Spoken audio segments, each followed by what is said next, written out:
The tradition of our university, we start all our programs with the कुलगीत of IGNOU. So मैं संजय जी से अनुरोध करता हूँ कि इग्नू के कुलगीत से कार्यक्रम का शुभारंभ करें. हाँ भाई, ज्वाइन करिए आप. एवरीबॉडी. हाँ.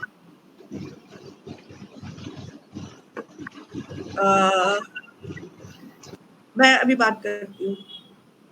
आप पीवीसी से बात करिए. ये जन जन का विश्वविद्यालय,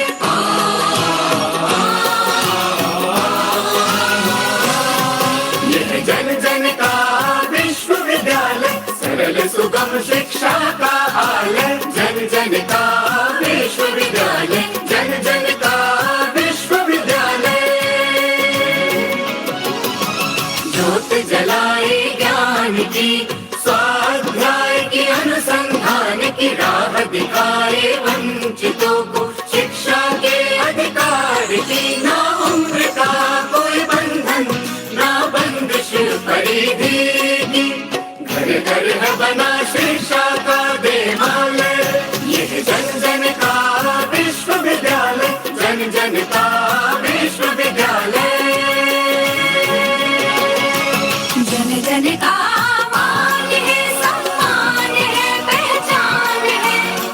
जन का मान सम्मान पहचान है. राष्ट्र का आह्वान है, वरदान है, अभिमान है. राष्ट्र का आह्वान, वरदान, अभिमान है. सर्वसुलभ सर्वोत्तम शिक्षा का है वादा. मुक्त और दूरस्थ शिक्षा का महालय. यह जन जन का विश्वविद्यालय, जन जन का विश्वविद्यालय.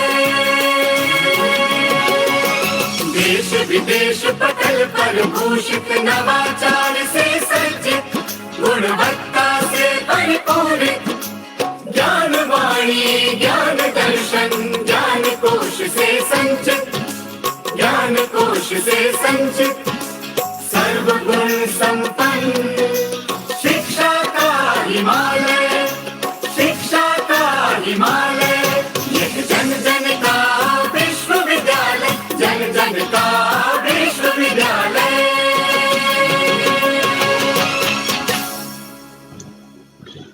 बहुत बहुत धन्यवाद संजय जी. जैसा कि हम सब जानते हैं कि अगली 15 अगस्त को हम अपना 75वां स्वतंत्रता दिवस मनाएंगे और इसी के उपलक्ष्य में माननीय प्रधानमंत्री जी के आह्वान पे पूरा भारत का अमृत महोत्सव मना रहा है. इसी श्रृंखला में इंदिरा गांधी राष्ट्रीय मुक्त विश्वविद्यालय ने भी यह तय किया कि वह 75 व्याख्यान आयोजित करेगा. हम हर हफ्ते एक व्याख्यान आयोजित कर रहे हैं. स्वतंत्रता संग्राम और प्रवासी अध्ययन केंद्र की ओर से यह व्याख्यान आयोजित हो रहे हैं. आज इस व्याख्यान की 30वीं कड़ी है और हम अत्यंत ही भाग्यशाली हैं कि आज हमारे बीच प्रोफेसर विभूति पटेल जी प्रमुख वक्ता के रूप में उपस्थित हैं, जो कि contribution of women in the freedom struggle of India यानी भारत के स्वतंत्रता संग्राम में महिलाओं के योगदान पर अपनी बात रखेंगी. मैम, आपका बहुत बहुत स्वागत है. आपको मैं नमस्कार करता हूं, अभिनंदन करता हूं. मैं अपने विश्वविद्यालय के कुलपति आदरणीय प्रोफेसर नागेश्वर राव जी, जो हम सबके संरक्षक हैं, मार्गदर्शक हैं, प्रेरक हैं, उनको भी मैं बहुत बहुत धन्यवाद देता हूं. उन्हीं की प्रेरणा से हम यह कार्यक्रम कर पाए हैं और आगे भी करते रहेंगे. इसके अलावा मैं विश्वविद्यालय के माननीय समकुलपति और स्वतंत्रता संग्राम तथा प्रवासी अध्ययन केंद्र के निदेशक आदरणीय प्रोफेसर सत्यकाम सर का भी स्वागत करता हूं, अभिनंदन करता हूं. मैं अपने सभी समकुलपतियों का स्वागत और अभिनंदन करता हूं और विभिन्न जगहों से जो सब लोग जुड़े हैं उन सब का भी स्वागत करता हूं. और आज का इंट्रोडक्टरी रिमार्क आदरणीय प्रोफेसर सविता सिंह जी की तरफ से होगा. मैं आपका भी स्वागत करता हूं मैम. और कंक्लूडिंग रिमार्क के लिए आदरणीय प्रोफेसर सत्यकाम सर हैं और वोट ऑफ थैंक्स के लिए प्रोफेसर नीलिमा श्रीवास्तव जी, आपका भी स्वागत है. तो अब मैं बिल्कुल भी विलंब ना करते हुए आदरणीय प्रोफेसर सविता सिंह जी, जो कि हमारे यहाँ school of gender and development studies में प्रोफेसर हैं, उनसे अनुरोध करता हूं कि वो इंट्रोडक्शन और वेलकम के लिए अपनी बात रखें. मैम आपकी आवाज नहीं आ रही है, अनम्यूट कर लें प्लीज। नमस्कार। मैंने अपने फोन से ज्वाइन किया है, फॉर सम रीजन मैं लैपटॉप से नहीं कर पा रही हूँ और मुझे विलम्ब हुआ ये सब करने में, इसके लिए बहुत क्षमा चाहती हूँ। लेकिन आज के इस प्रोग्राम के लिए मैं बहुत उत्साहित थी और मैं समय से आप लोगों के साथ होना चाहती थी, तो मैं फॉर्मल ढंग से अब आप सबों का स्वागत करने जा रही हूँ। सबसे पहले तो ये हमारे यूनिवर्सिटी का एक जिसको कहते हैं एक बहुत ही महत्वपूर्ण प्रोग्राम चल रहा है और पूरे भारतवर्ष में चल रहा है। और हमारी यूनिवर्सिटी में भी ये अमृत महोत्सव का प्रोग्राम, हम 75 साल हमारे आधुनिक भारत के निर्माण के हुए हैं और ये बहुत बड़ी लड़ाई के बाद हमें अपना देश मिला है, जिसकी हम सब लोगों को बहुत खुशी है और जिसको हम आज सम्मान पूर्वक मना रहे हैं। सबसे पहले तो मैं अपने वाइस चांसलर माननीय श्री राव साहब का और हमारे जो pro vice chancellor professor Satyakam हैं, जिन दोनों के नेतृत्व में ये प्रोग्राम चल रहा है अमृत महोत्सव का, हम उन लोगों का बहुत स्वागत करते हैं और बहुत कृतज्ञता जाहिर करते हैं कि इस तरह का देशव्यापी प्रोग्राम जो इस देश में चल रहा है उसको इतने अच्छे ढंग से, इतने अर्थपूर्ण ढंग से यहाँ हमारे विश्वविद्यालय में ये लोग चला रहे हैं और इससे बहुत सारे लोग लाभान्वित हो रहे हैं। अपने इतिहास को जानना, अपनी स्वतंत्रता को पहचानना होता है। और दूसरी बात जो मैं ये कहूँ कि कोई भी देश जो अपना कानून नहीं बना सकता, जो दूसरों के बनाए हुए कानून को मानता है, वो देश हर तरह से परतंत्र ही रहेगा। इसलिए जो हमारा विश्वविद्यालय है वो भी, उसका भी महत्व इसी में है कि हम एक स्वतंत्र भारत में रहते हैं और उसकी शिक्षा, उसकी जो शिक्षा की व्यवस्था है, जो लार्ज स्केल पे हमारे यहाँ स्टूडेंट्स पढ़ते हैं, उन सब में भारत में हमारा बहुत योगदान है।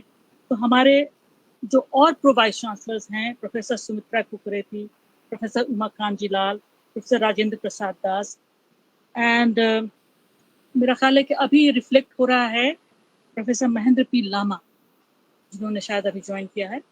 उन सबों को भी मेरा बहुत बहुत मेरी शुभकामना और उनको स्वागत इस प्रोग्राम में। हमारी यूनिवर्सिटी के जितने भी डिविजन्स हैं, उनके डायरेक्टर्स, स्कूल के डायरेक्टर्स, रीजनल डायरेक्टर्स, जहाँ कहीं भी हमें लोग सुन रहे हैं, हम सब उनका स्वागत करते हैं। और सबसे ज़्यादा तो हमारी जो आज की वक्ता हैं प्रोफेसर विभूति पटेल, जिनका रिश्ता हमारे स्कूल से, school of gender and development study से बहुत गहरा है। उनका संबंध इग्नू से तो है ही, हमारे स्कूल से खास करके उनका बहुत योगदान रहा है हमारे प्रोग्राम्स को बनाने में, हमारे स्कूल के स्थापित होने में भी उनका योगदान रहा है और आज उनको हम यहाँ पाकर बहुत प्रसन्न हैं।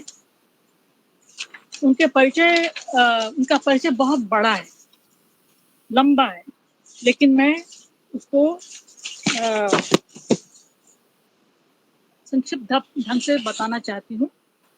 प्रोफेसर विभूति पटेल ने पीएचडी इकोनॉमिक्स से किया यूनिवर्सिटी ऑफ मुंबई से और उनको विजिटिंग फेलोशिप, कई जगहों के विजिटिंग फेलोशिप्स प्राप्त हुए हैं। खास करके एक जिसका मेंशन यहाँ पर है वो है लंदन स्कूल ऑफ इकोनॉमिक्स का, political science from association of common universities UK in 1992-93। इन्होंने अब तक 12 किताबें लिखी हैं और 9 किताबें को एडिट की हैं और एडिट की हैं और कई 100 पेपर्स इनके प्रकाशित हैं।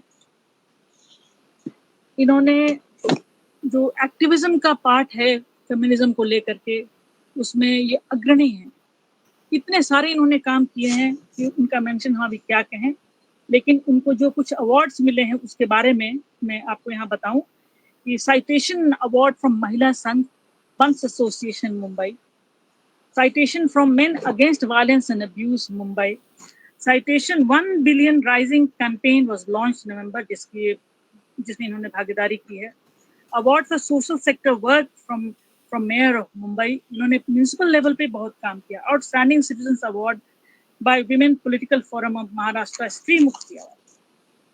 Times Foundation Award for Women Achievers on March 8, 2007. Social work from Vanita Samaj Award for she was awarded postdoctoral fellowship from Association of Commonwealth University. She's a member of various editorial boards: International Journal of Economics, Education and Development, Switzerland, Bharatiya Samajik Chintan, Indian Academy of Social Sciences, Allahabad Pragati, a Journal of Indian Economy, उसके editorial board पे हैं ये. Social Modernity, Asian Journal of Social Sciences, Ranchi, Urban World Quarterly Journal of Regional Centers for Urban Environment Studies, All India Institute of Local Self-Government, Mumbai, Quest in Education, Research Horizon, Maniben Nanavati College for Women, Mumbai. और इन्होंने न जाने कितने courses, कितने research projects और courses students के लिए बनाए. तो कहने का मतलब कि एक बहुत ही संपूर्ण किस्म की ये स्त्रीवादी चिंतक और एक्टिविस्ट समाज करता है, और इन्हें आज हम बुला करके बहुत प्रसन्न हैं. आज ये जिस टॉपिक पर बोलने जा रही हैं वो कि स्त्रियों का क्या कंट्रीब्यूशन रहा है हमारे फ्रीडम स्ट्रगल में, इस पर आज ये वक्तव्य देंगी. तो अंत में दोबारा फिर से अपने वाइस चांसलर, अपने प्रो वाइस चांसलर्स, अपने सहयोगी डायरेक्टर्स, हमारे स्कूल के डायरेक्टर प्रोफेसर हिमाद्री रॉय, नीलिमा हमारे साथ हैं ही, इन सबों को बहुत शुभकामना और बहुत स्वागत. और अब हम चाहते हैं कि प्रोफेसर विभूति पटेल हमारे बीच हैं और वो अपना वक्तव्य, अपना भाषण, अपना लेक्चर इस महत्वपूर्ण वेबिनार में दें. बहुत बहुत शुक्रिया. बहुत बहुत शुक्रिया सविता जी, आपने बहुत अच्छी तरह से हमारी खातिर की. माननीय नागेश्वर राव यहाँ के कुलगुरु, माननीय सत्यकाम जी, प्रोफेसर सत्यकाम जी, doctor professor Sushil Kumar Tiwari, professor Savita Singh, professor Neelima Srivastava, और यहाँ पधारे हुए सभी विद्वान जन, और जिस तरह से मैं देखती हूँ सबके, आप बहुत सारे प्रो वाइस चांसलर्स भी यहाँ ये मीटिंग में आए हुए हैं. मेरा आज का जो विषय है भारतीय स्वातंत्र संग्राम में महिलाओं का योगदान, और इसमें हम देखते हैं तो ये मेरा पीपीटी भी है. एक मिनट, दिख रहा है क्या सबको? एक मिनट.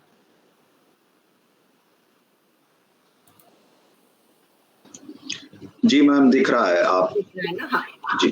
तो इसमें हमने ये आजादी के जो 75 साल हो गए हैं और अमृत महोत्सव पूरे देश में मना रहे हैं, वहाँ हम देखते हैं कि बहुत सारे बातों में जो महिला स्वतंत्र सेनानी थे वो कई दफा इतिहास में छुप जाती है. और इसीलिए बहुत ही मुझे अच्छा लगा कि इग्नू ने ये पूरी 75 लेक्चर की जो सीरीज है उसमें ये विषय को चुना, क्योंकि हम सब लोग मानते हैं, हम सब बहुत, एक भारतीय होने के नाते हमें एक बहुत अच्छा आत्मसम्मान की हमारी भावना है. We all have heard the stories of heroic struggles to get out of shackles of colonial rule. We remember our great and brave leaders who made great sacrifices and faced tremendous hardship.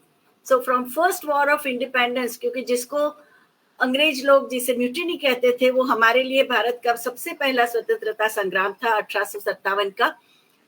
और वहां से लेके 1947 तक, जब लाखों की तादाद में स्वतंत्र सेनानियों ने अपने जीवन का बलिदान दिया, अपनी जानें गंवाई और अपने एक बहुत ही अहिंसक तरीके से हमारे देश ने बिना कोई खून की नदियां बहाए स्वतंत्रता हासिल की.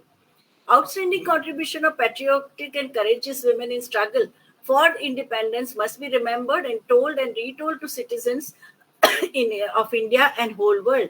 जैसे सविता जी ने कहा कि ये बातें हमें बार बार बतानी चाहिए हमारी अगली पीढ़ी को, पूरे समाज को, कि आज जो हमें आजादी मिली है, आज जिस तरह से हम इज्जत से सर उठा के जी सकते हैं, उसके लिए बहुत ही बलिदान दिए गए हैं और इसीलिए ये स्वतंत्रता हमारे लिए अमूल्य है. They actively participated in rallies, picketing, public meetings, led processions, gave lectures, wrote in newspapers, addressed demonstrations, courted arrest, even in prison, continued their commitment to Indian freedom movement. Their selfless hard work, patriotic duties, personal sacrifices and struggles were awe-inspiring. आज भी हम उनके बातें, हमारी नानी भी तो स्वतंत्रता सेनानी थी, उनके मुंह से ये सब लोगों के बारे में सुनते हैं तो लगता है इतना उन्होंने अपना मनोबल दिखाया, बहादुरी दिखाई, निष्ठा दिखाई कर्तव्य के प्रति और देश के प्रति निष्ठा दिखाई, जिसके सबक हमें हमारी अगली पीढ़ी को देना बहुत ही जरूरी है। हमारे पास अभी new education policy 2020 which talks about early childhood education and value education. In that, the freedom movement should be the integral part. The discussion about Indian movement for independence is incomplete without mainstreaming the significant contribution of women freedom fighters and also 75th anniversary of Indian independence. Let us remember innumerable sacrifices made by Indian freedom fighters कि ये बहनों ने जिस तरह से बहुत अपने पूरे एक बहुत ही बहादुरी के साथ भारत को स्वतंत्र बनाने के लिए काम किया। हम रानी ऑफ झांसी की रानी की बात तो हम बहुत अच्छी तरह जानते, लेकिन उनके साथ बहुत सारी दूसरी भी रानियां थी। रानी ऑफ रामगढ़, रानी ताराबाई, बैसाबाई चौहान, रानी जिंदन कौर, तपस्विनी महारानी, ये सभी ने भी तो 1857 के संग्राम में in 1857 mutiny they played a very heroic role. In 1897 Bhimabai Holkar fought bravely against the British Colonel Malcolm and defeated him in guerrilla warfare. Many women, including Rani Channamma, Rani Begum Hazrat of Awadh, fought against the British East India Company in the 19th century. Currently, we see that बहुत सारे शोधकों में बहुत लोग इस विषय पे अनुसंधान करने के लिए ख्वाहिश आ गई है because of innumerable programs we have had about the Amrit Mahotsav of our country. We see that so many women studies scholars and historians are now trying to unearth the details of their and going through the archival material in the smaller libraries in remote places. That exercise has also begun. What we see is the 19th century social reform movement. All these women, whether Savitribai Phule and Savitribai Phule, when she felt social boycott, Jyotirao Phule and Savitribai, that was the person who gave them shelter was a Fatima Sheikh. So whenever we mention name of Savitribai Phule, we have to talk about her co-worker Fatima Sheikh, who stood by Phule couple like a solid rock, and Tarabai Shinde, who wrote Sri Purush Tulna. In fact, it was considered to be extremely revolutionary. So many men social reformers, they also got enchanted by her work. Pandita Ramabai, they not only fought against female infanticide, उन्होंने सिर्फ बेटी हत्या या बाल विवाह या तो caste based operation, जाति प्रथा की जो गुलामी और दमन था उसके खिलाफ ही नहीं, और हमारे विधवाओं की जो बुरी स्थिति थी, बहुत ही दयनीय स्थिति थी, जो समाज में अंधश्रद्धा थी, उसके खिलाफ तो उन्होंने लड़ाई छेड़ी. But all of them were completely, like to the core, they were patriotic. They were also concerned about along with the women's rights, they were also concerned about the freedom of Mother India from the shackles of British rule. They started schools. ये सभी जो women social reformers say, why do we remember? Because they not only talked, they were not in the realm of ideas, but they were very much grounded, जमीन से जुड़े हुए थे. उन्होंने काफी सारी संस्थाएं बनाई, उन्होंने स्कूल बनाई, वोकेशनल ट्रेनिंग प्रोग्राम, व्यवसाय लक्ष्य कार्यक्रम उस वक्त बनाए ताकि बहनें अपने पांव पे खड़ी रह सके. And they boosted morale of thousands of women around them, and they gave the message of living the life of self-respect and dignity. हमें हमारी आत्मगरिमा और सम्मान के साथ जीना है. हमें ज्यादा सिर्फ अपने परिवार से आगे आके समाज के लिए काम करना है. That they said. Now here one very clearly finds Rakhmabai Save as a very, very brave person, because hers was a child marriage and she challenged her child marriage. जब गौना का वक्त आया तो रखमाबाई ने कह दिया कि ये इंसान जिससे मुझे पूछे बिना मैं शादी हो गई थी बचपन में, तो मैं उसके साथ नहीं रहूंगी, because वो आवारागर्दी करते हैं और he is just not fit to be my husband. हमारे देश में बहुत बड़ा तहलका मच गया एक और से, जो कहते थे कि भारतीय संस्कृति में तो once a woman is married, her husband is not only husband of this life, but 7 जन्म तक वो उनका husband है. So for 7 lives he is a husband. And how can these young girls say that I will not go and stay with them? At that time, Rakhmabai wrote an open letter to Viceroy of India, And she said that does an Indian girl have a right to determine her destiny? क्या उसे अपना भविष्य बनाने का हक है या नहीं? क्या उसकी आशाएं, आकांक्षाएं, सपने संयोने का हक है या नहीं? And that later you can read, Google से आप डाउनलोड कर सकते हैं. It is very, very moving letter. Finally, the polarization was very sharp. Lot of newspapers of that time in Marathi and Bengali and Hindi and English, they wrote about whole question of a consent, because Rakhmabai's husband had resorted to restitution of conjugal right. एक पति का अपनी पत्नी पे हक, the restitution of conjugal rights. इसके सामने Rakhmabai challenged, and he says that what kind of restitution you are talking? Did anybody take my consent? And then we had a big controversy called Age of Consent. आप सुधी चंद्र जी की किताब पढ़ सकते हैं, जिसमें उन्होंने पूरा text and context of Age of Consent debate in Indian during colonial times पे लिखा है. And after this Rakhmabai struggle, age of consent हमारे देश में लड़की के लिए 16 साल की हो गई. आज तो भारत सरकार ने आजादी के बाद 18 साल की गई, और आज हमारे बात हो रही है कि लड़के और लड़की दोनों के लिए 21 साल होने चाहिए. Now Rakhmabai finally, like, the public opinion prevailed, progressive opinion prevailed, and Rakhmabai was not arrested. She became a doctor. She decided not to, she dedicated her life to the nation building. It was difficult for her to survive in Pune, which was very, very hostile because of her decision. Progressive kings like Sir Sayaji Rao, or a king of Rajkot, Chhatrapati Shahu Maharaj, they invited her to become the chief medical officer. And she was the first surviving medical woman doctor of our country, क्योंकि Anandi by Joshi जो doctor तो बनी, लेकिन tuberculosis से वो तुरंत ही गुजर गई, इतनी प्रैक्टिस नहीं कर पाई. While Rakhmabai helped establish hospital in Pune, civil hospital in Pune just across the railway station, civil hospital in Surat, civil hospital in Rajkot, and she died at the ripe age of 96, and she little bit of support from the community and from the social reformer completely changed the life of Rakhmabai Save. Now, what we see that women freedom fighters at the peak of freedom movement, say from 1919 to 1947, what we saw that it was the ruthless massacre of innocent citizens who had gathered at Jallianwala Bagh to celebrate Baisakhi. वो बैसाखी मनाने के लिए जो लोग आए हुए थे, they witnessed massive participation of women in the protest rallies throughout the country. ये जलियांवाला बाग का हत्याकांड की वजह से एक आम औरत का भी जुनून जाग उठा.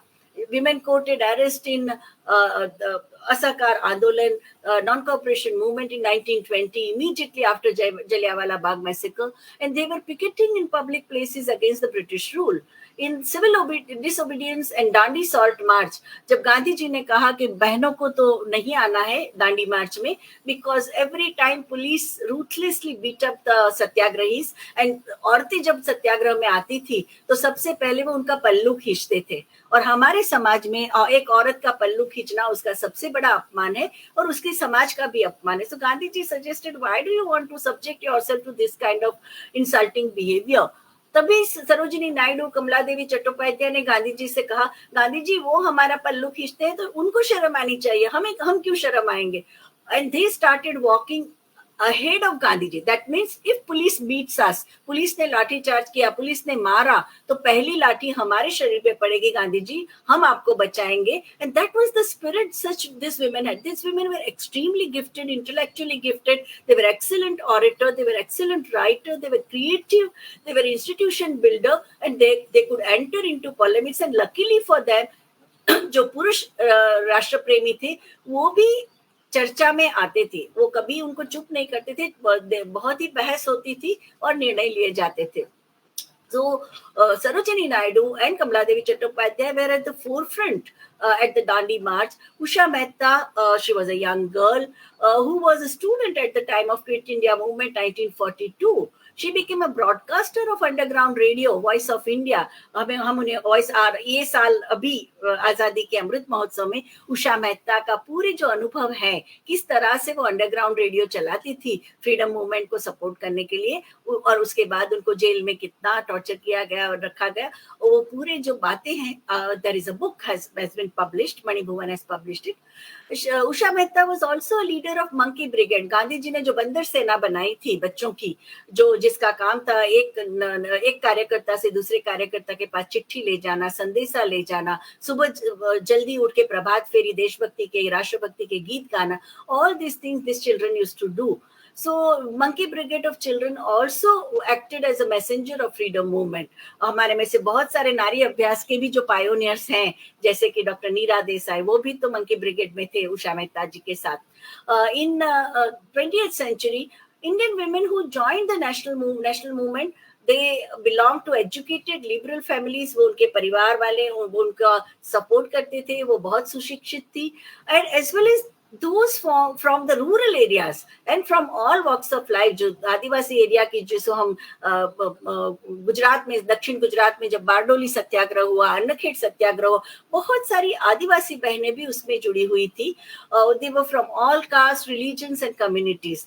Sarojini Naidu, Kasturba Gandhi, Vijaya Lakshmi Pandit, Bhikaji Rustom Cama, Annie Besant, Rokeya Sakhawat Hussain, Kamala Devi Chattopadhyay, they are revered for their glorious contribution in the political sphere as well as the social reform for women's education and right to vote for Indian women. In 1937, Rani Lakshmibai Rajwade and Srimati Mridula Sarabhai and Mrs.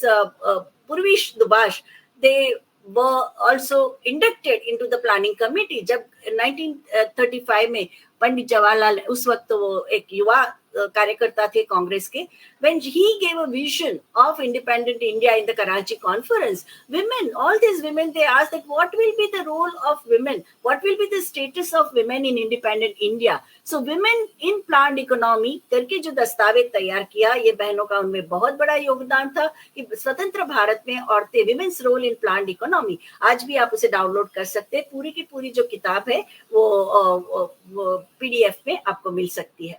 Stalwarts like Sarojini Naidu, Rajkumari Amrit Kaur, Muthulakshmi Reddy, Lakshmi Menon, Annie Besant, and the organizations like All India Women's Conference played pivotal role in voting right of women। हमें कहा जाता है कि भारत की बहनों को बिना किसी एफर्ट्स के, बिना किसी संघर्ष किए अपने आप उनकी गोद में right to vote, मताधिकार आ गया, which is not true। If you go through the documents between 1910 and 1947, बहुत सारी बहसें हुई थी कि क्यों पुरुष और मर्द दोनों समान है हमारे समाज में। बहुत सारे देशों में सफरेज मूवमेंट, यूरोप में तो इंग्लैंड में सफरेज मूवमेंट चल रही थी, अमेरिका की बहनें भी सिविल राइट्स मूवमेंट में, वो लोग भी वोटिंग, एबोलिशन ऑफ स्लेवरी में जो बहनें जुड़ी थी अमेरिका में, when they asked for voting right, they were ostracized। तो इतनी हद तक गर्मा गर्मी से राइट टू वोट पे चर्चा हो रही थी।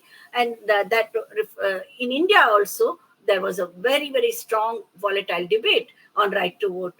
To honor multifaceted contributions of Sarojini Naidu, February 13th is observed as National Women's Day in India। Dr. Hansa Ben and Kapila Ben Khandwala, they also played a very important role। जब भारत स्वतंत्र हुआ उसी वक्त हम देखते हैं कि पूरे विश्व सभी यूनाइटेड नेशन, संयुक्त राष्ट्र संघ ने पहली दफा UDHR, universal declaration of human rights, पूरे जो मानव अधिकार का जो जाहिरनामा बना रहे थे, these two women were sent as representative of India। And when they saw that in UDHR there was no mention of women, they just stood up in the General Assembly and they said, what kind of human rights you are talking about? दोनों विश्व युद्ध में सबसे ज्यादा जिसने झेला है वो तो औरतें और बच्चे हैं। सबसे ज्यादा जब पुरुष वहां युद्ध में थे तभी अर्थतंत्र को, समाज को, की धरोहर को बनाए रखने का काम औरतों ने किया। And now you are not even mentioning that. ये ऐसे उन्होंने कड़क भाषण दिया संयुक्त राष्ट्र संघ के जनरल असेंबली में, that the special committee was formed to mainstream, to incorporate women's concerns in UDHR, and Madam Roosevelt, President of USA, unki chairpersonship, and Hansa Mehta and Kapilaben Khandwala were inducted in the committee, and there was a special felicitation of Dr. Hansaben Mehta for bravely putting forward women's agenda. During painful and devastating experience of partition, जब भारत का विभाजन, जब हमारे देश का विभाजन हो गया, और उस वक्त हजारों की तादाद में औरतें जो बेवा थी, जिसको परिवार वालों ने छोड़ दिया था, जिस पे बलात्कार हुआ था, जिसके पेट में बच्चा था, ये सभी लोगों को वो जो बिछड़ गई थी अपने परिवार से, and all of them were languishing in the refugee camps, 3 refugee camp, Bharat और पूर्व पाकिस्तान के बीच में, भारत और पश्चिम पाकिस्तान के बीच में, और कश्मीर की घाटियों में, and these 3 women were managing the refugee camps, Kamalaben Patel, Mridulaben Sarabhai, and Pushpaben Mehta. And when they were asked by Pandit Nehru whether they would like to have a ministerial berth, ये तीनों बहनों ने कह दिया नहीं, हमें minister नहीं बनना है, लेकिन यदि हमारा देश हमारे काम की कदर करता है, बिकॉज ये बहनों के पास कुछ नहीं था, ऑल इंडिया आकाशवाणी के सिवा ऑल इंडिया रेडियो में वो लोग अनाउंस करते थे कि ये परिवार की ये लड़की यहाँ पाई गई है, ये बुजुर्ग महिला यहाँ रो रही है, does anyone know them, and will the family members come and take them home.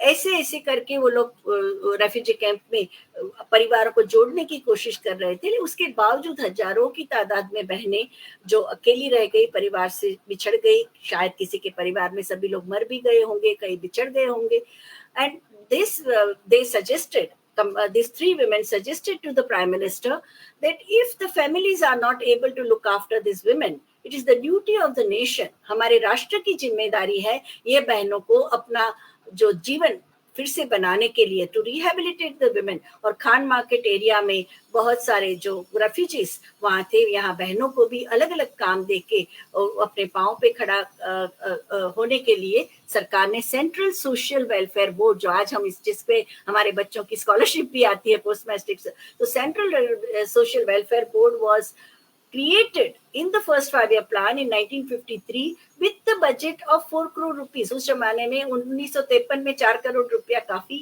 बड़ा रकम थी, and that was used for rehabilitation of the refugees of the partition. So this is the kind of sensitivity, insight, doordarshita vision that these women had, and later on we saw that, and you can read the autobiography of Kamalaben Patel. It is translated in several Indian languages. It is also in Hindi and English. Moor Sota Ukhdela is a original Gujarati autobiography. It's translated by Kali for Women into English, and it is called The Uprooted. And she has vividly narrated that how they manage the refugee camps. No, so now coming to the some of the extremely important luminaries like Sarojini Naidu. We all know that Sarojini Naidu was treated as a nightingale.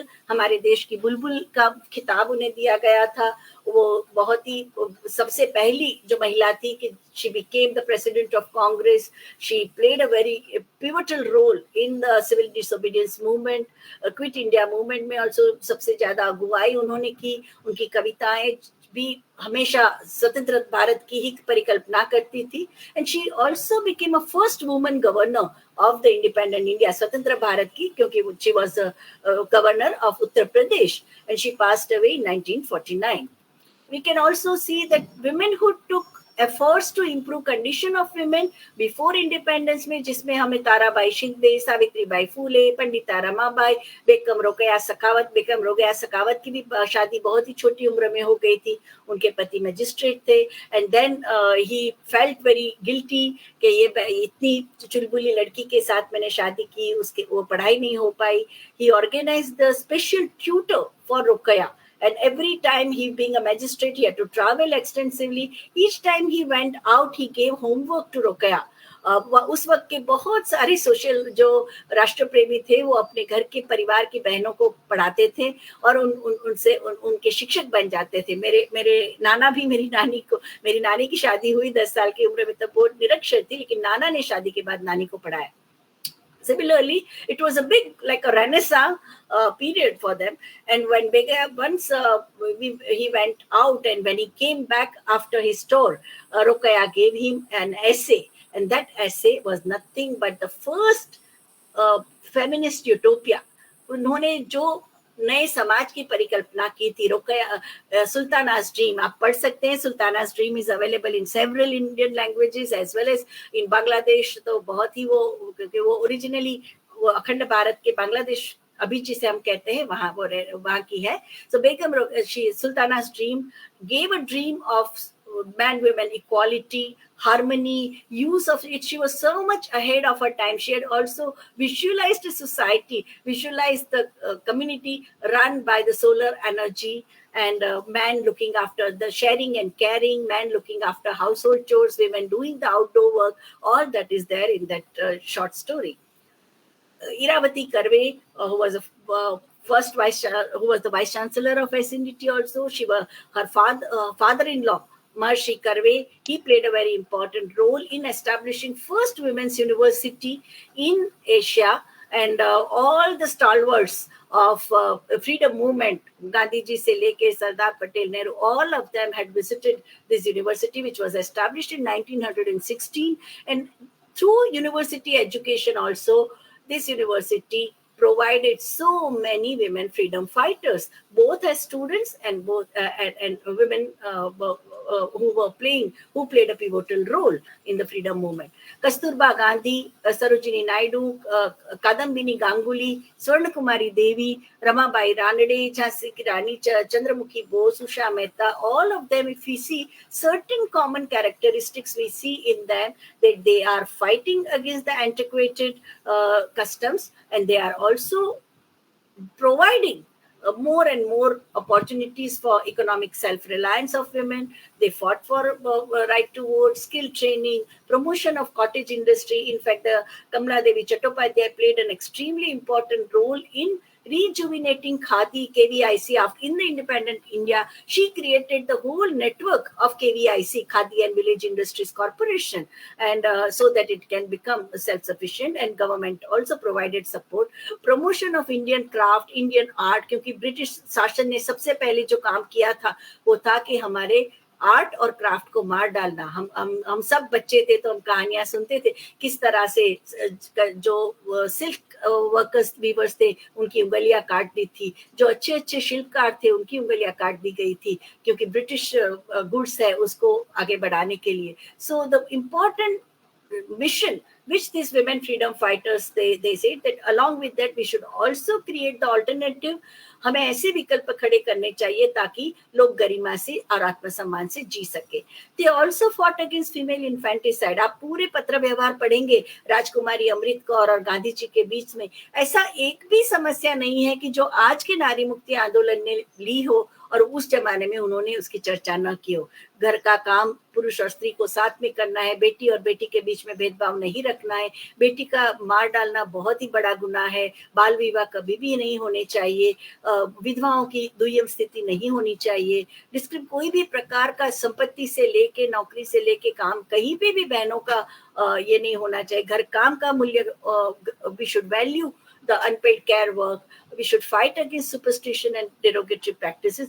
All these things are there also in the primer which Gandhi ji wrote. बच्चों की जो किताबें उन्होंने लिखी हिंदी में, गुजराती में, उसमें भी पाई जाती है. And Gandhi ji's correspondence, because he was a very, very regular, very systematic in his correspondence with all the freedom fighters, and so many women used to have a regular dialogue with him.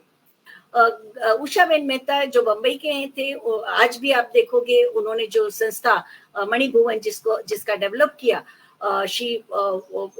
it is open for all the children. It has become a pilgrimage center, क्योंकि ये मणिभुवन एक जगह थी कि जहाँ गांधी जी जब भी मुंबई आते थे वो मणिभुवन में रहते थे. गांधी जी की हत्या के बाद ही मणिभुवन को संग्रहालय और लाइब्रेरी बना दिया गया. So you can see the whole gallery of freedom movement, and also children can come and study there.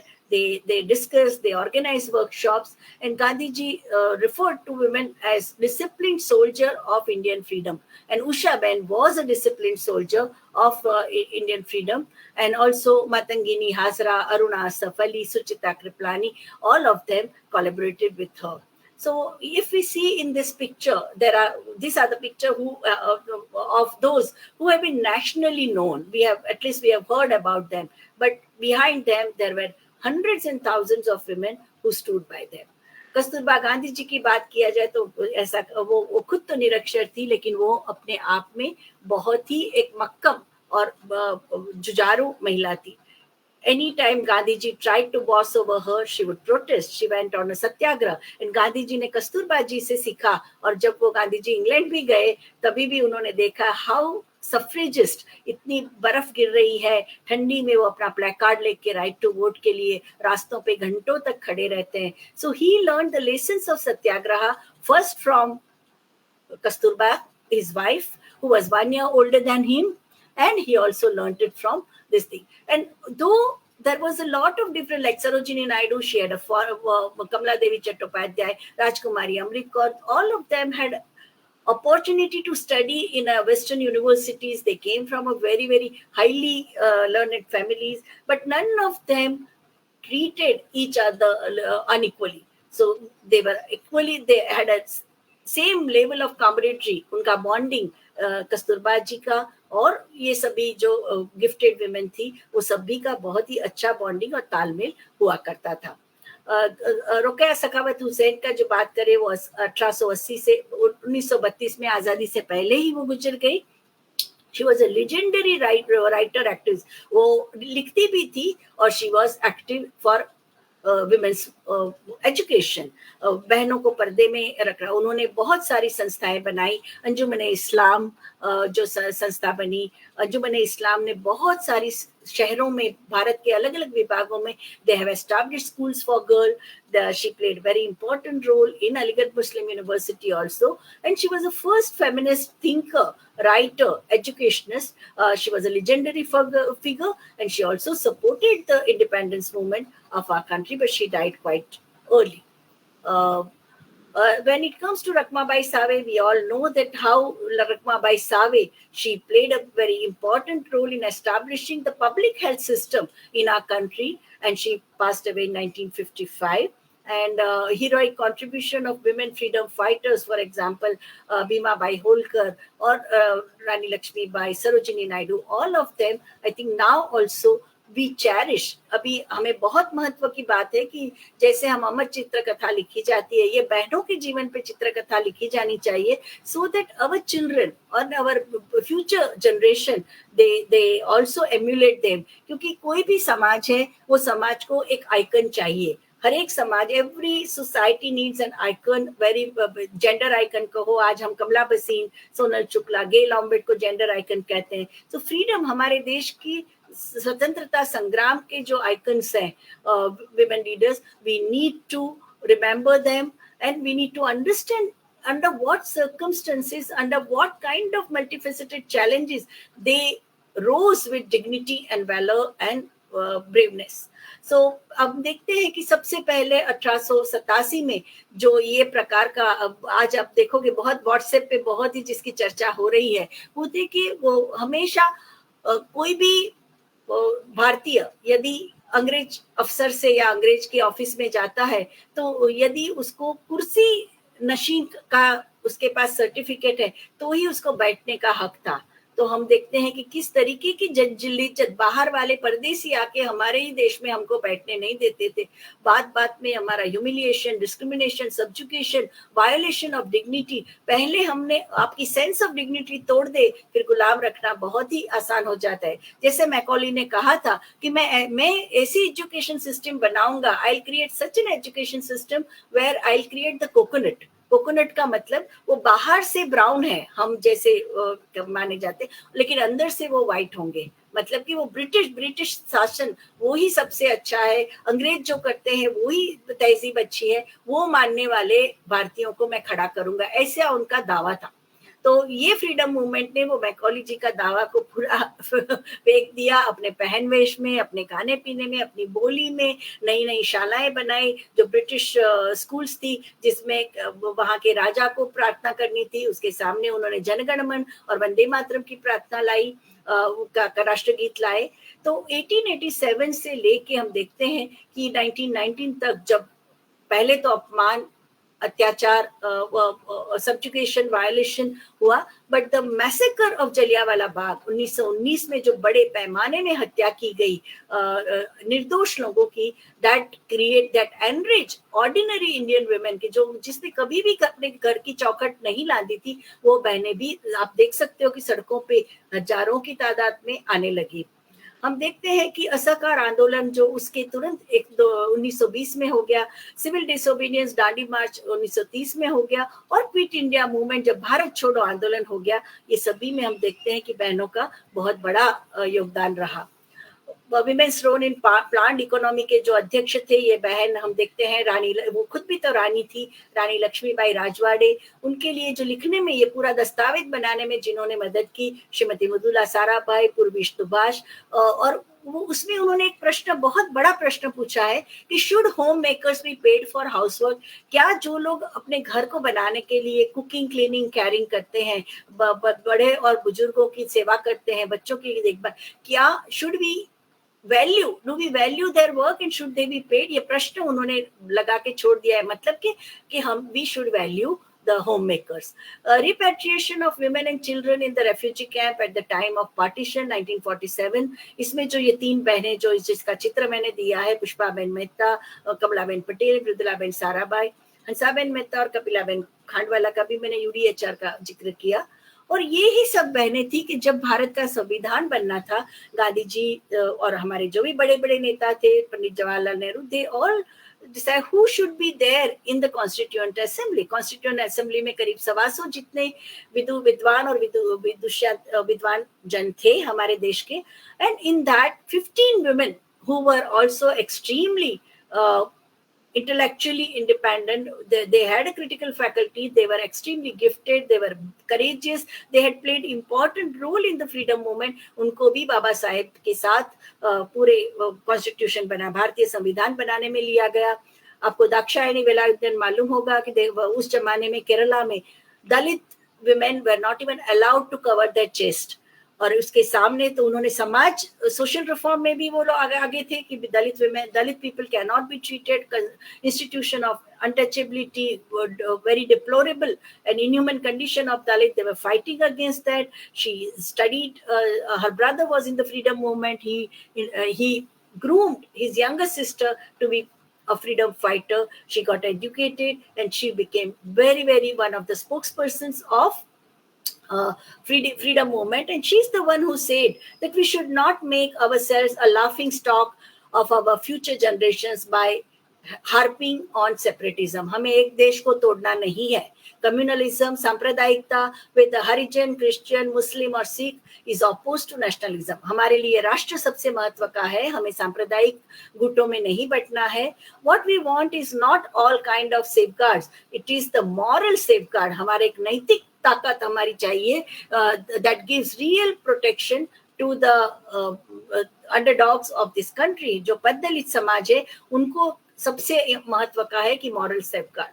तो हम ये देखते हैं, ये जो 15 महिलाएं थी, अमू स्वामीनाथन ले लो, या तो बेगम अजीजा रसूल, दाक्षायणी वेलायुधन, दुर्गाबाई देशमुख, हंसाबेन मेहता, कमला चौधरी, लीला रॉय, मालती चौधरी, पूर्णिमा बैनर्जी, राजकुमारी अमृत कौर, रेणुका रे, सरोजिनी नायडू, सुचेता कृपलानी, विजया लक्ष्मी पंडित, any मैस्करेनास, all of them were from different socio-economic, culture and religious background, but all of them worked together in unison, and what we saw was a very important gift which they have given is a fundamental. They played a pivotal role in Article 14, 15, 16, 21 and also directive principles, when they demanded that state needs to take the affirmative action to compensate for the historical injustices women and other oppressed sections had faced.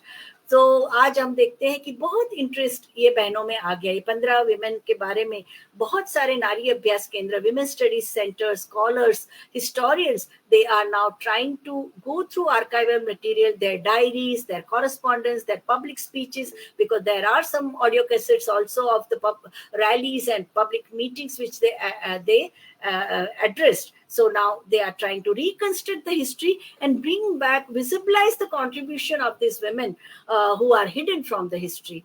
So what are the common characters? ये 15 बहनों के common characters, what are the common characteristics of these women who were member of India's Constituent Assembly?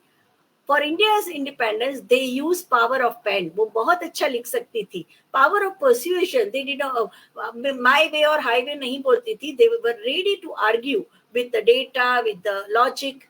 Power of creativity. बहुत ही सर्जनशील थी ये बहनें.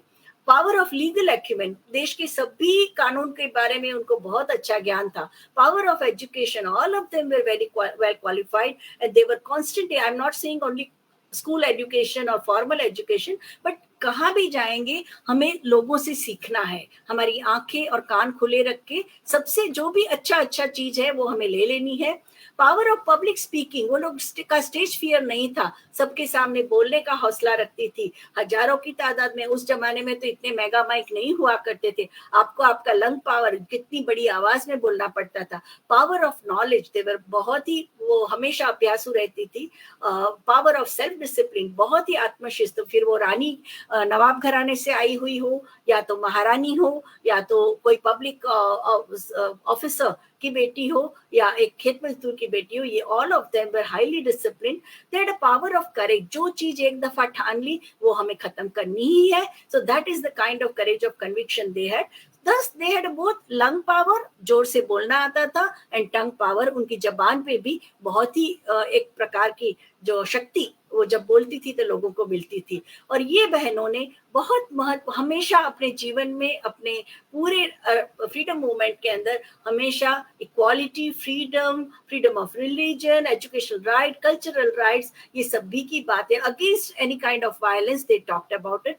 And also while formulation of directive principles of state policy, they played important role.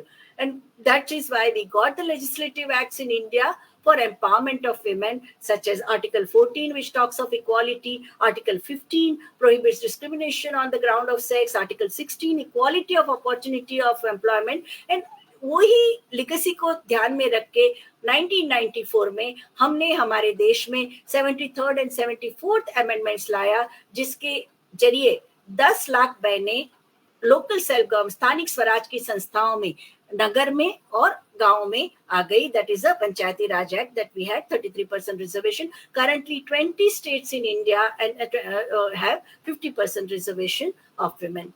We salute our women freedom fighters because women freedom fighters had head and heart as well as power of tongue, lung and pen. They fought for freedom of our nation, also fought against anti-women practices, promoted women's rights and built institutions.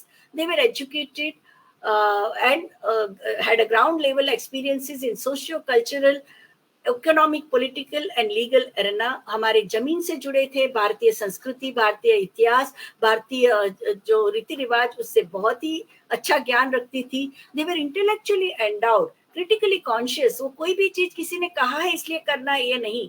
दूध का दूध, पानी का पानी, हमारी विवेक बुद्धि हमें इस्तेमाल करनी है, ये बात में मानते थे. They were guided by courage of conviction in nation building. राष्ट्र का निर्माण करना है और इसीलिए निष्ठा से हमें काम करना होगा, ये मानते थे.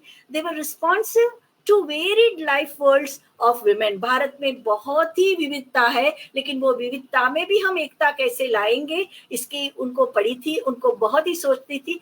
Hence they could transcend the barriers of caste, class, ethnicity, religion, language, region and work in unison. कोई भी प्रकार के भेदभाव, कोई की प्रकार की जो बेड़ियां हैं, फिर वो जाति की हो, वर्ग की हो, आपके धर्म की हो, भाषा की हो, वो सभी को लांग के वो लोग ने देश की अखंडता और देश के राष्ट्र निर्माण के लिए वो जूझ रही थी. And we salute their patriotism, उनके जो राष्ट्रभक्ति थे उसे हम सलाम करते हैं। और यही सलाम कह के मैं यहाँ कहती हूँ, और आज हम भी यही रास्ते पे आगे बढ़ रहे हैं। एनसीईआरटी का ये पोस्टर कह रहा है कि हम भी उनके नक्शे कदम पे चढ़ेंगे। If we follow their footstep, sky is the limit, you can achieve it. Bharat की सभी महिलाएं भी उनकी जैसी बन सकती है। मैंने जो संदर्भ में के लिए किताबें देखी है आज के भाषण के लिए, वो है women in modern India by Geraldine Forbes और सूजी थारू और के ललिता, जिनका एक बहुत महत्व का करीब 40 विमेन स्टडी स्कॉलर्स ने मिलके 10 साल तक जो अनुसंधान किया, रिसर्च की, उसकी फलश्रुति के रूप में जो ये किताब 2 वॉल्यूम आ गए, women's writings in India 600 BC to the early 20th century, जिसका मैंने संदर्भ लिया है। शुक्रिया। Thank you very much for giving me opportunity to share my thoughts with this august audience. Thank you very much.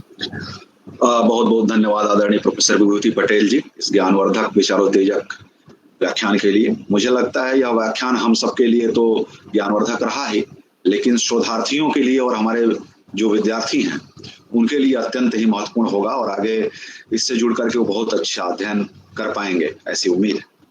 अब मैं आज के समाहार के लिए अपने विश्वविद्यालय के माननीय समकुलपति और स्वतंत्रता संग्राम तथा प्रवासी अध्ययन केंद्र के निदेशक आदरणीय प्रोफेसर सत्यकाम जी को आमंत्रित करता हूं। धन्यवाद डॉक्टर सुशील त्रिवेदी जी, तिवारी जी। सबसे पहले मैं बहुत बहुत धन्यवाद देना चाहूंगा प्रोफेसर विभूति पटेल जी को, विभूति बहन जी को। आज उन्होंने बहुत सारे लोगों का भ्रम तोड़ा है और भ्रम ये कि जो स्त्री विमर्श है और जो स्त्रियों की शक्ति है और जो भी भाषा आप इस्तेमाल कीजिए, फेमिनिज्म है, वो पश्चिम से आया है। मैं आह्लादित हो गया ये सुनकर जब प्रोफेसर विभूति पटेल जी ने स्वाधीनता संग्राम के दौरान ही नहीं बल्कि आधुनिक भारत के निर्माण में जिस संविधान की स्थापना की गई उसमें भी महिलाओं की आवाज को किस तरह से स्थान दिया गया। जब भी हम स्त्री विमर्श की बात करते हैं हम पश्चिम की ओर रुख मोड़ लेते हैं। जो ये लंबा एक परिचय दिया, मैं इसको परिचय ही कहूंगा क्योंकि इस पर तो आप, मैं जानता हूं, घंटों बोल सकती हैं इस पर, आप का की विशेषज्ञता है। आपसे जो मैंने आज सीखा वो ये कि नवजागरण के दौरान और उससे पहले भी आपने जिक्र किया लक्ष्मीबाई का और प्रथम स्वतंत्रता संग्राम का, तो अब उसके साथ झलकारी बाई का भी जिक्र होता है। पूरी सेना महिलाओं की सेना थी। मुझे लगता है कि स्वतंत्रता संग्राम के दौरान या इतिहास के किसी भी युग में महिलाओं के इतिहास को फिर से लिखने की तो जरूरत है, क्योंकि जिस भारतीय परंपरा की बात आदरणीय प्रोफेसर विभूति पटेल जी कर रही थी, मुझे लगता है कि कभी कभी हमको अपनी भारतीयता पर ही संदेह होने लगता है और इसीलिए हम पश्चिम की ओर बहुत ज्यादा देखते हैं। हम स्वयं को खोजने की कोशिश नहीं करते, क्योंकि स्वयं को खोजने के लिए हमें अपने खलिहानों में जाना पड़ेगा, अपने खेतों में जाना पड़ेगा जहां महिलाएं संघर्षरत हैं। जब मैं प्रेमचंद को पढ़ता हूं तो वहां वो महिलाएं ज्यादा निडर और ज्यादा मुखर दिखती हैं जो खेतों में काम करती। और जैसे गोदान में जो धनिया है वो बहुत ही निडर है, उसी प्रकार जब यशपाल या जैनेन्द्र कुमार महिलाओं का चित्रण करते हैं तो एक भारतीय महिला का चित्रण करते हैं और उसको भारतीय परिवार के केंद्र में रखकर भारतीय परिवार और समाज की आलोचना भी करते हैं। आजादी के दौरान महिलाओं ने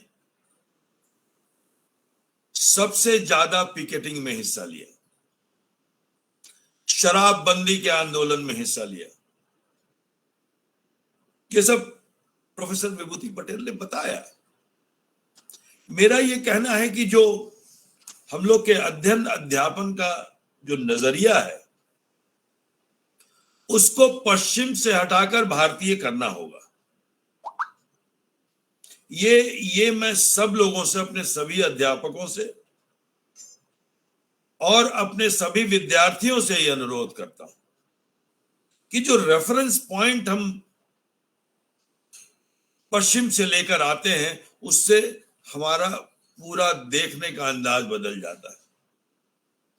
अगर हमारे रेफरेंस पॉइंट भारत की महिलाएं हों, जैसा कि अभी प्रोफेसर विभूति पटेल जी ने बताया, तो पूरा का पूरा हमारा, तब हम कह सकेंगे कि ये जो स्त्री विमर्श है वो स्त्री विमर्श हमारे यहाँ पैदा हुआ है, पश्चिम के फ्रांस में नहीं पैदा हुआ है, वो हमारे यहाँ पैदा हुआ है।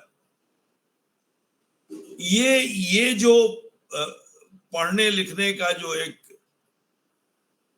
एकांगीपन है, वो एकांगीपन इस तरह के ज्ञान से दूर होगा। और हमारे इस कार्यक्रम का यही उद्देश्य है कि हम जो अनकही कहानियां हैं उनको सुने, कहें। और दूसरी बात यह है कि जो भारतीयता का परिप्रेक्ष्य है वह भारतीयता का परिप्रेक्ष्य हमारे अध्यापकों में और हमारे विद्यार्थियों में सन्निहित हो, क्योंकि जब तक हमारे अध्यापक बंधु इस दृष्टि से नहीं सोचेंगे तब तक हम अपने विद्यार्थियों को इस दृष्टि से सोचने के लिए कैसे प्रेरित करेंगे। अभी भी हम औपनिवेशिक मानसिकता से अपने बच्चों को पढ़ाते हैं। इस औपनिवेशिक मानसिकता से बाहर निकलना पड़ेगा। और ये जो नई शिक्षा नीति है, इस नई शिक्षा नीति ने औपनिवेशिकता से बाहर निकलने के कई सूत्र दिए। उन सूत्रों को हमें पकड़ना होगा, उसको इम्प्लीमेंट करना होगा और हमें अपने बच्चों को रीओरिएंट करना होगा। क्योंकि पहले हम लोगों को ये मानना होगा, समझना होगा कि हमें तन से नहीं मन से भारतीय होना है। और जिस दिन हम लोग मन से भारतीय हो जाएंगे, हमारी बहुत सारी समस्याएं समाप्त हो जाएंगी। जब तक हम अपने को डीकोलोनाइज नहीं करेंगे, अनऔपनिवेशिक नहीं करेंगे अपने आप को, तब तक महिलाओं को की स्वतंत्रता की कहानी हम पश्चिम से सुनेंगे। जैसा कि विभूति पटेल जी ने सुनाया, ऐसे सुनाने वाले नहीं रहेंगे तो हम ऐसा ही सुनेंगे और पढ़ेंगे। क्योंकि हम जो रेफरेंस पॉइंट लेते हैं वो सीमेंद बुआ को लेते हैं और वहीं से सारे उदाहरण चलते हैं सब। जैसे उन्होंने ही पहली बात कही हो कि स्त्री पैदा नहीं होती, बनाई जाती। ये हमारे यहाँ की जो संघर्षरत महिलाएं हैं, उन्होंने अपने कर्म से, अपने धर्म से और अपने अपने अपने काबिलियत से ये बात बहुत पहले कह दी थी। और दूसरी बात यह है कि स्त्री सशक्तिकरण की बात अभी प्रोफेसर विभूति पटेल जी ने बताया कि किस तरह से जो वुमेन एम्पावरमेंट की हम बात करते हैं वो नवजागरण के दौरान और आजादी के संघर्ष के दौरान किस तरह से महिलाएं अलग से नहीं बल्कि उस पूरे समूह के साथ जिसमें स्त्री और पुरुष दोनों शामिल थे, एम्पावर हुई। इस बात को जानना, समझना और समझाना बहुत जरूरी है। और बहुत अच्छी बात कही विभूति पटेल जी ने कि भारतीय प्रज्ञा और भारतीय ज्ञान को समझना होगा और इसको समझने के बाद ही हम भारत में, भारतीय मनीषा में महिलाओं के योगदान को समझ सकेंगे। ऐसा नहीं है कि हम अपनी परंपरा, हम अपने समाज और अपने परिवार को क्रिटिकली नहीं देखें। ये महिलाएं अपने समाज को देखने के लिए सबको एक क्रिटिकल दृष्टि देती हैं। ये बहुत महत्वपूर्ण। और उस जो आलोचनात्मक दृष्टि है, वो आलोचनात्मक दृष्टि का जो विकास होता है वो महिलाओं के कर्मरत होने से होता है। जिस समाज में महिलाएं ज्यादा कर्मरत होंगी वह समाज ज्यादा अपनी परंपरा को और अपनी आधुनिकता को क्रिटिकली डिस्कस कर सकेगा। केवल परंपरा को ढोना ही आधुनिकता का लक्षण नहीं है, बल्कि परंपरा से लेकर आधुनिकता के बीच जो सूत्र स्थापित होते हैं उस सूत्र को बहुत ही संतुलित रूप में आगे बढ़ना होगा। और बहुत ठीक कहा कि चाहे वो दलित स्त्री हो, चाहे वो मध्य वर्ग की स्त्री हो, चाहे वो उच्च वर्ग की स्त्री हो, सब ने अपनी अपनी भूमिका निभाई इस आजादी के आंदोलन में। कोई आर्थिक वैषम्य नहीं रहा। और ये बहुत महत्वपूर्ण बात कि स्त्रियों ने देश की आजादी के लिए काम किया और इस देश की आजादी के काम करते करते प्रच्छन्नता से उनको भी आजादी मिली। आजादी के लिए घर से बाहर निकली। गांधी जी ने आह्वान किया। गांधी जी की बड़ी भूमिका है महिलाओं को घर से बाहर निकालने में। गांधी जी ने आह्वान किया, महिलाएं बाहर निकली, गांधी जी के साथ जुड़ी, आजादी के आंदोलन के साथ जुड़ी और हमारे वुमेन एम्पावरमेंट का सिलसिला शुरू हुआ। तो आज का जो ये वक्तव्य है, ये वक्तव्य हम सब के लिए ज्ञानवर्धक रहा है और मैं सविता जी से, नीलिमा जी से ये अनुरोध करता हूं कि इस तरह के और विदुषी विद्वानों को आप लोग लेके आएं और हमारे विद्यार्थियों का और हमारा जो दिमाग में कचरा भरा हुआ है उसको साफ करवाएं। ये बहुत महत्वपूर्ण है जानना है इस इतिहास के इस पक्ष को। चाहे वो साहित्य का विद्यार्थी हो, चाहे राजनीति का विद्यार्थी हो। केवल जरूरी नहीं है कि जेंडर स्टडीज के ही विद्यार्थियों को इससे लाभ होगा। ये अक्रॉस द डिसिप्लिन पढ़ाने की जरूरत है। और आपका जो स्कूल है वो स्कूल केवल आप लोगों तक ही सीमित नहीं रहना चाहिए। इसको अक्रॉस द डिसिप्लिन पढ़ाइए।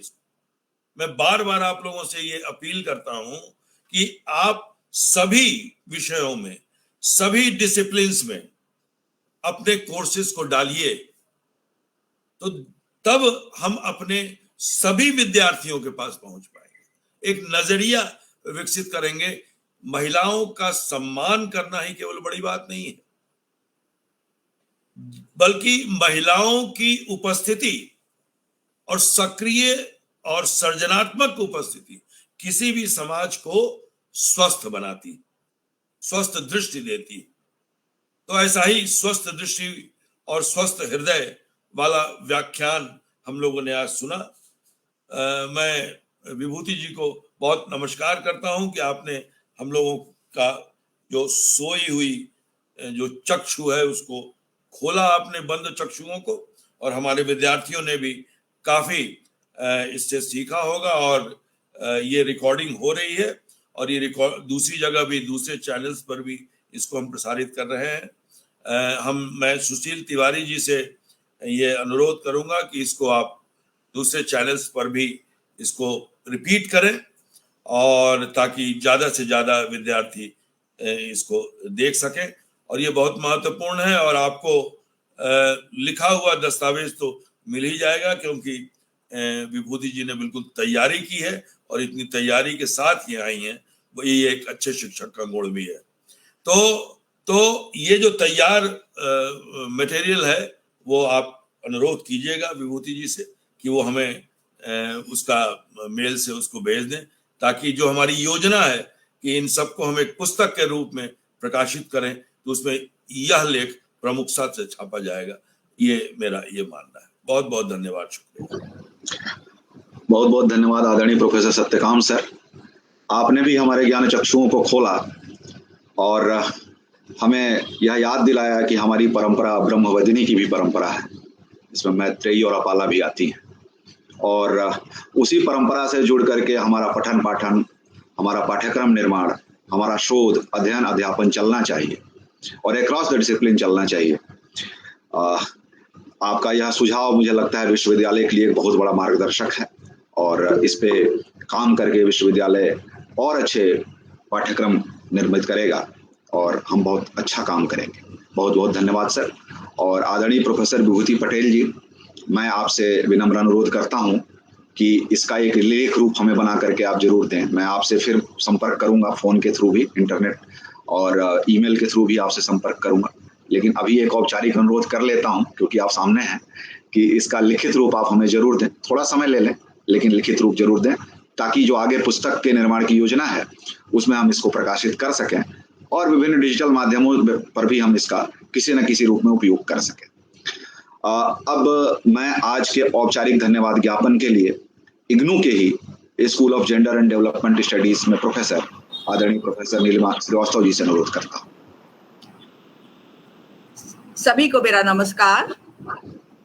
हम अपने माननीय कुलपति प्रोफेसर नागेश्वर राव के तहे दिल से धन्यवाद देते हैं, जिन्होंने इस वेबिनार सीरीज को, जिसको आजादी के अमृत महोत्सव के रूप में हम पिछले कई सप्ताह से मना रहे हैं, उसके लिए अपनी अनस्टिंटेड एंड कंटिन्यूड सपोर्ट हमको प्रदान की है। और मैं आज हमारे पीवीसी और director the centre for freedom struggle and diaspora studies professor Satyakam को भी धन्यवाद देती हूँ और एप्रिसिएशन भी करती हूँ कि उन्होंने इस इनिशिएटिव को इतने लगातार, इतने सप्ताह से ऑर्गेनाइज किया हर फ्राइडे को, और इतने डाइवर्स और इतने विभिन्न उसके परिकल्पों में हमें इस आज़ादी के जो स्ट्रगल है, हमारी जो फ्रीडम स्ट्रगल थी, उसके बारे में बार बार मुद्दों में बात करी। और आज का व्याख्यान भी उसी की एक झलक दिखलाता है कि एक नए नजरिए से एक महिला के और एक महिलाओं के संदर्भ में जो स्ट्रगल में जो उसकी जो थी, जो हिस्टोरिकली इतनी नहीं उभर के आई गई, वैसे विषय पे बातचीत हुई। मैं धन्यवाद दूंगी हमारे पीवीसी प्रोफेसर राजेंद्र प्रसाद दास जी का भी, जिन्होंने समय निकालकर हमारे साथ इस व्याख्यान में पार्टिसिपेट किया।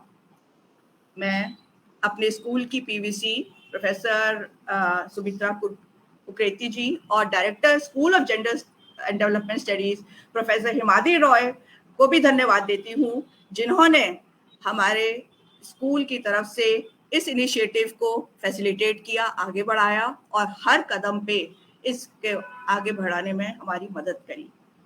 अब मैं धन्यवाद देना चाहूंगी हमारी guest speaker professor Vibhuti Patel ji for accepting our request to be a speaker on this webinar first, क्योंकि जब मैंने पहला प्रपोजल भेजा था वो बहुत शॉर्ट उसके नोटिस पे कहा था कि आप हमारे स्कूल में इसका व्याख्यान के लिए आएंगी, और हमने इनको ऐसा टॉपिक दिया जिसके बारे में खोज करना एक साइंटिफिक खोज के बराबर था, और इतनी आसानी से इन्होंने आज हम सभी पार्टिसिपेंट्स के सामने वो दृश्य रखा जो हम बहुत सालों से स्त्री विमर्श, महिला अध्ययन के लोग इसके बारे में बात करते थे, पर आज एक खुले मंच पर एक यूनिवर्सिटी लेवल पे आपने इस बात को रखा और इतनी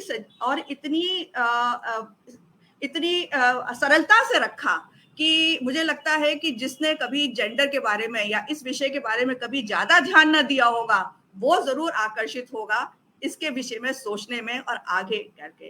तो आज हम सभी की तरफ से आप बहुत बहुत धन्यवाद स्वीकार करें, और हमें आगे भी जैसे भी कभी, जैसा आपको कहा कि जिस मौका होगा तब आपकी सपोर्ट और सहायता की जरूरत होगी, तब हम आपसे आशा करते हैं कि आप यूनिवर्सिटी के साथ फिर रहेंगी। अब मैं सभी directors of the school, heads of units, division, cells, सभी धन्यवाद देती हूँ कि उन्होंने अपना समय इस कार्यक्रम के लिए दिया। मेरा धन्यवाद सभी रीजनल डायरेक्टर्स को भी जो हैं, जो हमारे से इतनी दूर रीजनल सेंटर्स में हमारे साथ जुड़े हुए हैं, और इस बात का हमें गर्व होता है कि हमारी एक्सटेंडेड फैमिली, इग्नू की एक्सटेंडेड फैमिली भारत के कोने कोने में हमारे काम का प्रसार कर रही है, और आज हमारे साथ उन्होंने जुड़कर हमें बहुत ही गौरवान्वित भी किया है। मेरा धन्यवाद EMPC, CPRO और कंप्यूटर डिवीजन के स्टाफ से भी है, जिन्होंने इसकी लाइव स्ट्रीमिंग YouTube, फेसबुक, ज्ञान दर्शन आदि पे करके इसे फैसिलिटेट किया है, इसको डिसेमिनेट करने में, और हमारे स्टूडेंट्स और जो लोग आज गूगल मीट के थ्रू हमारे साथ नहीं जुड़ पाए हैं उन तक इसका प्रसारण हो, उनका भी मैं तहे दिल से धन्यवाद देती हूँ।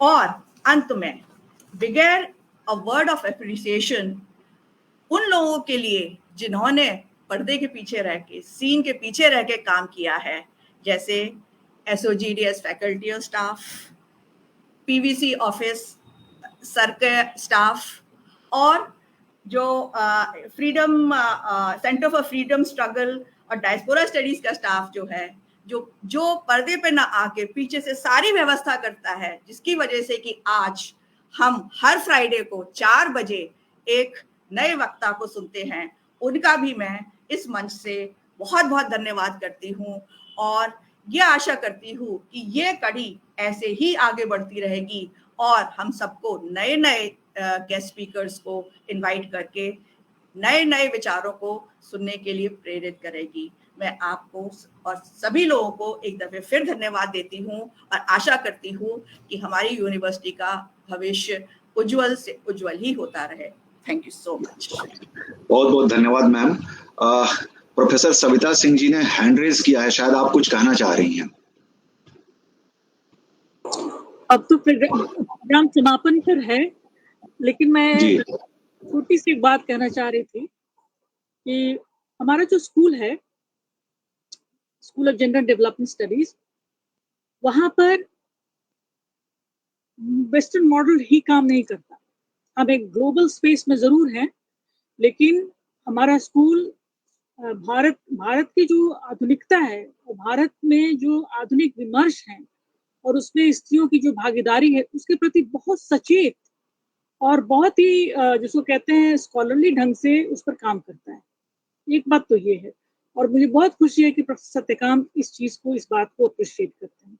मैं चाहूंगी कभी वो हमारे स्कूल आए और हम लोग से इंटरेक्ट करें, और उसका फायदा हम सबों को होगा। दूसरी बात ये कि मुझे इतनी खुशी है कि सत्यकाम ये चाहते हैं कि हम बाकी डिसिप्लिन्स में भागीदारी करें। ये भी बात है कि हम दूसरे स्कूल्स के साथ प्रोग्राम्स बना रहे हैं, जैसे स्कूल ऑफ लॉ के साथ, स्कूल ऑफ एग्रीकल्चर के साथ, एक समय में स्कूल ऑफ हेल्थ साइंसेस और साइंस के साथ भी हम काम कर रहे थे। तो हम काम कर रहे हैं, अगर उनका सपोर्ट हुआ तो हम लोग और आगे बड़ा और अच्छा काम करेंगे। इस स्कूल को मेन स्ट्रीम किया जाना चाहिए। आप जानते हैं कि एक देश, एक बड़ा देश स्वतंत्र हुआ अगर, तो उसमें स्त्रियों की बहुत बड़ी भागीदारी है। उनको कुछ भी प्लेटर पर नहीं मिला। स्त्रियों ने अपने गहने, गांधी जी ने जब अपना वो आंदोलन शुरू किया तो उन्होंने उनकी एक आवाज पे, औरतों को गहने बहुत प्रिय होते हैं आप जानते हैं, उन्होंने अपने गहने दे दिए, अपने कीमती देशी कपड़े दे दिए। जब उन्होंने स्वदेशी का मूवमेंट चलाया, कहा कि विदेशी कपड़ों को जलाया जाए, तो उन्होंने अपने विदेशी साड़ियां सब जलाने को दे दी। तो बहुत बड़ा सेक्रीफाइस पर्सनल और पॉलिटिकल औरतों ने किया है इस देश में। इसीलिए वो हक से अपने लिए चाहती हैं कि उनके अधिकार सुरक्षित रहे, उनका शरीर सुरक्षित रहे, उनका दिमाग जो है वो किसी तरह से बंद न किया जाए, और ये देश जो है एक लोकतांत्रिक देश बना रहे जिसमें सभी लोगों के लिए जगह।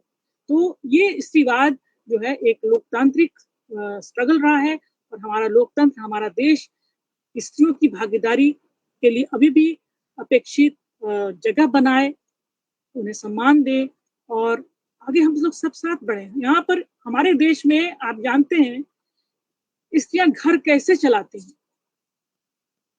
एक कला है, सबके लिए करती हैं वो। उसी तरह से इस देश के लिए भी वो उसकी हर मुश्किल में वो साथ रहेंगी और करेंगी। तो हम तो यही चाहते हैं कि हमारे school of gender and development studies को प्रेम, सम्मान, सहिष्णुता मिले इस विद्यालय में, और मिला हुआ है भी, ऐसा नहीं है कि नहीं है, लेकिन अगर उसको कोई कहता है तो और भी अच्छा लगता है।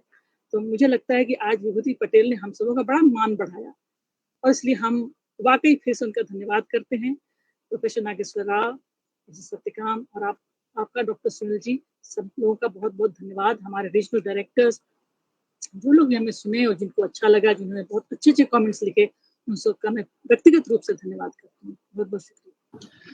बहुत बहुत धन्यवाद सविता मैम। अब हम कार्यक्रम के समापन की तरफ हैं, और अपनी परंपरा के अनुसार राष्ट्रगान से हम कार्यक्रम का समापन करते हैं। आप सबसे अनुरोध है कि राष्ट्रगान के सम्मान में अपने स्थान पर खड़े हो जाएं, और संजय जी से अनुरोध है कि राष्ट्रगान शुरू करें।